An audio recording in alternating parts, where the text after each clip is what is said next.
वस्तुस्थिती अशी आहे की माननीय सभापती हे राहुल नार्वेकर साहेब यांनी जे केलेलं आहे चांगली वास्तू केलेली आहे। ही काय शिकायला आणि काय मार्गदर्शन भेटण्यासाठी हे वास्तुस्थिती त्यांनी केलेली आहे। ती माझं एवढंच म्हणणं आहे की की इथे जे त्यांनी जाळी मारू नये, मला विनंती त्यांच्याशी। आणि त्यांनी मला वाटतं मान्य केलं बी असेल कदाचित, कारण त्यांनी माणूस पाठवला याचा अर्थ मी मान्य केलं असं समजून जातो। आणि शेवटी ते आमच्या नेते आहेत आमचे, आणि इथं विभागाचे पूर्ण स्थानिक आमदार आहे, आणि त्यांचं आदेश आम्हाला पाळायचं हे पण चांगलं आहे। आणि त्यांचे वास्तुस्थितीने त्यांनी जे कॅन्सल केले ते चांगली गोष्ट केली। आणि वाचनालय हे खुलंच असतं, याला टाळा बंद नसतो कधी। आणि कुठल्याही बघितलेलं वाचनालय कुठले टाळायला लावलेले नसतात। आणि गोष्ट नवीन मोचरी झालेली इथं, तर रात्रीच्या रात्री कोणी माणसं आले तरी बसू शकतात। चावणी हॉस्पिटल असल्या कारणाने रात्रंदिवस माणसं इथं ये जा चालू असते। कोणी इथे अतिरिक्त घडण्यासारखं काही इथं गोष्टी नाही।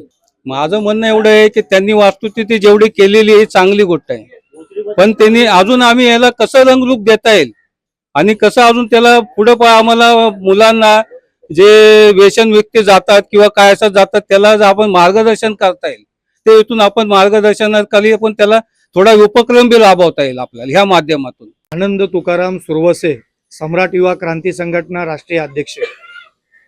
आज सेंट जॉर्ज हॉस्पिटल कामगार वसाहतीमध्ये आज मी आलेलो आहे। तर या ठिकाणी कामगार वसाहतीमध्ये राहणारे राजू साळवी आणि इतर विभागातल्या या महिला यांच्याबरोबर संपर्क साधून यांनी मला माहिती दिली की या ठिकाणी विश्वरत्न डॉक्टर बाबासाहेब आंबेडकर वाचनालय आम्हाला माननीय स्थानिक आमदार राहुल नार्वेकर साहेब यांच्याकडून बांधून भेटला आहे। तर मी सम्राट युवा क्रांती संघटना आणि इतर इथे राहणाऱ्या कामगार वसाहतीच्या सर्व लोकांकडून आमदार नार्वेकर साहेबांनाही शुभेच्छा देतो। आणि उद्या इथे चालू होणारं उद्यापासून जे वाचनालय आहे, तर इथे पुस्तकं आणि पेपर जे वाचायला इथल्या महिलांना तरुणांना भेटेल, तर ते खूप चांगलं आहे। आणि त्या माध्यमातून आमचे राजू भाऊने हा चांगला उपक्रम या ठिकाणी राबवलेला आहे। तर इथल्या सर्व रहिवाशांनी त्यांना साथ द्यावा। जय भीम, जय संविधान, जय भारत। तिथे शिकण्यासाठी आता ते पुस्तकं वगैरे ठेवतील, महापुरुषांची पुस्तकं ठेवतील। त्या महापुरुषांच्या पुस्तकाच्या वाचनाने आपल्या विभागामध्ये परिवर्तन येईल, आणि परिवर्तनामुळेच आपण सर्व इथे आज इथली जी वसाहत इथे बसलेली आहे, आता जसे हे इथे साहेब आम्हाला भेटले सोलंकी, तर सोलंकी आहेत, भरपूर असे आडनावाचे भरपूर लोक इथे राहतात। तर ही सर्व जी देण आहे ही बाबासाहेबाची देण आहे। त्या बाबासाहेबाच्या देणमुळे आपली ही वसाहत बनलेली आहे।